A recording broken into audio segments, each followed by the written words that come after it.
الصلاة والسلام علیک یا سیدی یا رسول اللہ وسلم علیک وعلی آلک وصحبک یا حبیب اللہ۔ جی آج ہم الحمدللہ مدینہ منورہ میں مزرعہ عثمان غنی رضی اللہ تعالی عنہ کے سامنے کھڑے ہیں، اور اسی کے اندر بئر عثمان ہے۔ بئر عثمان کی تاریخ کیا ہے؟ اس کے بئر عثمان وہ کنواں ہے جو ایک یہودی آدمی کا تھا، اور وہ مسلمانوں سے پیسے وصول کرتا تھا، پیسوں کے ساتھ پانی بیچا کرتا تھا۔ رسول اکرم صلی اللہ علیہ وسلم نے ارشاد فرمایا، کون ہے جو اس کنواں کو خریدے اور مسلمانوں کے لیے وقف کر دے، اس کے بدلے میں اسے جنت عطا فرما دوں۔ تو اس پر حضرت سیدنا عثمان غنی رضی اللہ تعالی عنہ نے اس یہودی سے بات کی، تو یہودی نے کافی قیمت مانگی۔ ایک روایت میں 8,000 آتا ہے، ایک میں 12,000 آتا ہے، ایک میں 35,000 آتا ہے۔ تو 35,000 درہم کا اس نے مطالبہ کیا۔ حضرت عثمان غنی رضی اللہ تعالیٰ عنہ اس نے کہا کہ اتنا دوں گا لیکن آدھا فروخت کروں گا، آدھا نہیں کروں گا۔ جناب عثمان غنی رضی اللہ تعالیٰ عنہ نے اس کو پیسے ادا کر دیے اور آدھا خرید لیا، اور وہ مسلمانوں کو وقف کر دیا، اور فرمایا کہ کوئی مسلمان ہو یا کوئی کافر ہو، سب کے لیے کھلی اجازت ہے کہ وہ یہاں سے پانی مفت لے سکتے ہیں۔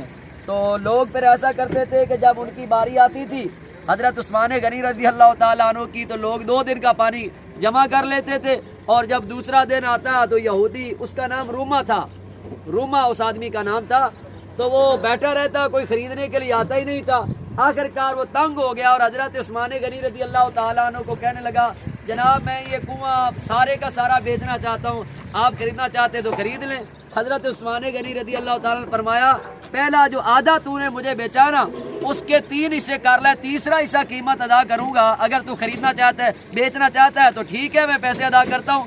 آخر کار وہ مرتا کیا نہ کرتا، اور اس کو اور کوئی راستہ ہی نہیں تھا۔ پھر اس نے، آپ نے جو پہلے قیمت ادا کی، اس قیمت کا تیسرا حصہ دے کر دوسرا آدھا بھی خرید لیا، اور اس کو رسول پاک علیہ السلام کے غلاموں کے لیے وقف کر دیا۔ بلکہ وہاں پر حضور کے غلام اور کافر ہر قسم کے لوگ جو تھے وہ وہاں سے پانی پیا کرتے تھے، اور نبی پاک صلی اللہ علیہ وسلم نے اس کے بدلے حضرت عثمان غنی رضی اللہ تعالیٰ عنہ سے جنت کا وعدہ کیا تھا۔ اور باغ کے بارے میں آتا ہے کہ یہاں پر باغ تھا، جو باغ آپ کو نظر آ رہا ہے اسی جگہ پر باغ تھا، یہ تو وہ نہیں ہے لیکن باغ اسی طرح جگہ تھا۔ حضرت عثمان غنی رضی اللہ تعالیٰ عنہ نے وہ باغ بھی خرید کر حضور صلی اللہ علیہ وسلم کے غلاموں کے لیے، مسلمانوں کے لیے وقف کر دیا تھا۔ آنا نصیب ہوا۔